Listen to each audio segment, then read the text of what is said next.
Good morning, dear student. How are you? I hope you fine. Welcome in your 12th physics class. प्यारे बच्चों, आज हमारा जो topic है वो है संधारित्र, कैपेसिटर। चलिए कैपेसिटर क्या होता है डिस्कस करते हैं। प्यारे बच्चों, संधारित्र को अंग्रेजी में कहते हैं कैपेसिटर। संधारित्र एक ऐसी युक्ति है जिसके द्वारा किसी चालक के आकार में बिना परिवर्तन किए उस पर आवेश की पर्याप्त मात्रा संचित की जा सकती है। सामान्यतः संधारित्र किसी वैद्युतरोधी पदार्थ के द्वारा एक पृथक दो चालकों का निकाय होता है। संधारित्र को परिपथ में बिना संकेत निम्न संकेत के द्वारा प्रदर्शित करते हैं। ऐसी दो प्लेट होती हैं जिनके द्वारा हम इसको प्रदर्शित करते हैं। एक प्लेट पर धनावेश, एक पर ऋणावेश होता है। प्यारे बच्चों, हमारे घरों में पंखा सामान्यतः सबके घरों में है।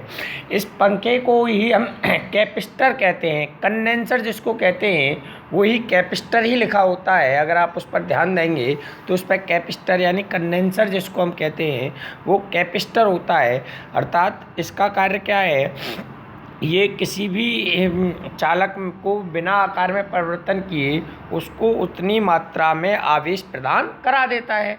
जैसे अगर मान लो आपने देखा होगा, अगर जब किसी संधारित्र में पंखा में लगा कंडेंसर वीक हो जाता है तो पंखा की गति कम हो जाती है, और हम नया कंडेंसर लगा देते हैं तो उसकी गति अधिक हो जाती है। और ये कंडेंसर एक बार चार्ज होता है और एक बार डिस्चार्ज होता है, अर्थात ये आवेश का क्या करता है, संग्रहण करता है। तो कैपेसिटर क्या है? कैपेसिटर एक ऐसी युक्ति है जो किसी चालक में बिना परिवर्तन किए हुए आकार में बिना परिवर्तन किए उस पर आवेश की पर्याप्त मात्रा संचित कर देती है। इसका काम क्या होता है, अगर चलते हुए पंखे से मैं इसको निकाल लूँ तो इसके आवेश पर कोई प्रभाव नहीं पड़ेगा, यानी उस पर रफ्तार पर कोई प्रभाव नहीं पड़ेगा। लेकिन प्रारंभिक यानी किसी भी मोटर को चालू करने के लिए जब अधिक कार्य की आवश्यकता होती है, अधिक ऊर्जा की आवश्यकता होती है, तो यह संधारित्र के द्वारा उसको प्रदान की जा सकती है। It's clear? I hope clear. Okay प्यारे बच्चों, अगला जो टॉपिक है संधारित्र का सिद्धांत क्या होता है। संधारित्र किस सिद्धांत पर काम करता है? तो संधारित्र इस सिद्धांत पर कार्य करता है कि जब किसी आवेशित चालक के समीप एक अन्य अनावेशित चालक रख दिया जाए तो अनावेशित चालक का विभव कम हो जाता है, और यदि अनावेशित चालक को भूसंपर्कित कर दिया जाए तो उसका विभव और भी कम हो जाता है, जिसके फलस्वरूप आवेशित चालक की धारिता बढ़ जाती है। देखिए प्यारे बच्चों, इसमें दो प्लेट होती हैं। ऐसे एक प्लेट पर धनावेश होता है, एक पर ऋण आवेश होता है। इस प्रकार से इसको जोड़ते हैं। अगर मैं इसको ग्राउंड कर दूंगा तो इसको दिया गया आवेश क्या हो जाएगा, शून्य हो जाएगा। तो इसके अंदर जो है, जब C बराबर आपने पढ़ा था Q/V, जब C जो Q का मान कम होगा तो V क्या होगा, विभव कम होने पर क्या हो जाएगा, C का मान बढ़ जाएगा, और C प्रोपोर्शनल टू Q, तो Q का मान बढ़ जाता है। संधारित्र इसी सिद्धांत पर कार्य करता है। Okay, it's clear. ओके, अब है संधारित्र की धारिता। पहले बच्चों, संधारित्र की धारिता क्या है? किसी संधारित्र की धारिता उसकी संधारित्र को दिए गए एक प्लेट को दिए गए आवेश तथा उन दोनों प्लेटों के बीच उत्पन्न विभव के अनुपात के बराबर होती है। प्यारे बच्चों, इसका जो मात्रक है धारिता का वो क्या होता है, फैरेड होता है। ये मैं आपको पिछले टॉपिक में पढ़ा चुका हूँ। ओके, चलिए आगे। परावैद्युत तथा भंजक विभवांतर क्या होता है? किसी परावैद्युत पदार्थ के लिए अधिकतम वैद्युत क्षेत्र जिसे पदार्थ बिना वैद्युत भंजन के सहन कर सकता है, उस पदार्थ की परावैद्युत सामर्थ्य कहलाती है।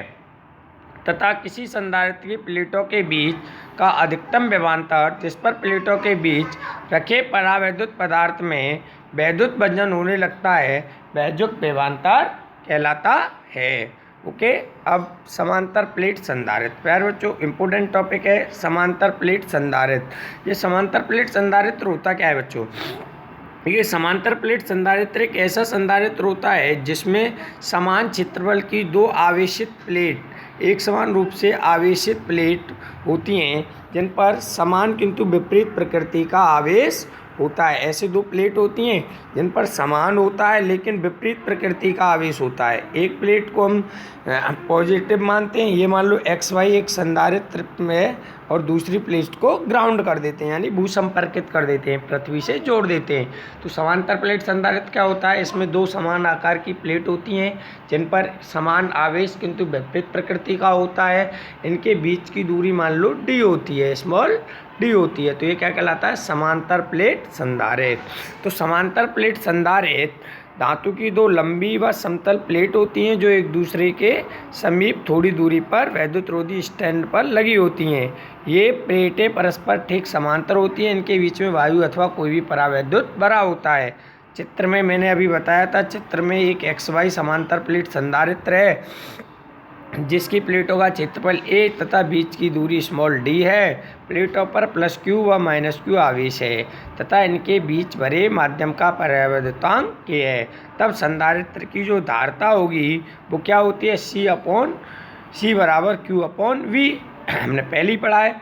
आवेशित प्लेटों के बीच उत्पन्न वैद्युत क्षेत्र क्या होगा? हमने पढ़ा था किसी आवेशित प्लेटों के बीच जब किसी प्लेट पर आवेशित हों तो उनके बीच वैद्युत क्षेत्र होता है E बराबर σ/K/0। बट सिग्मा बराबर क्या होता है? Q/A। तो E का मैंने क्या किया है? सिग्मा की वैल्यू यहाँ रखूँगा तो E बराबर आ गया Q/A/0K। बट आपने विभव परिवर्तन और वैद्युत क्षेत्र की तीव्रता में संबंध पढ़ा था E बराबर V/D। तो V बराबर क्या हो गया? E/D।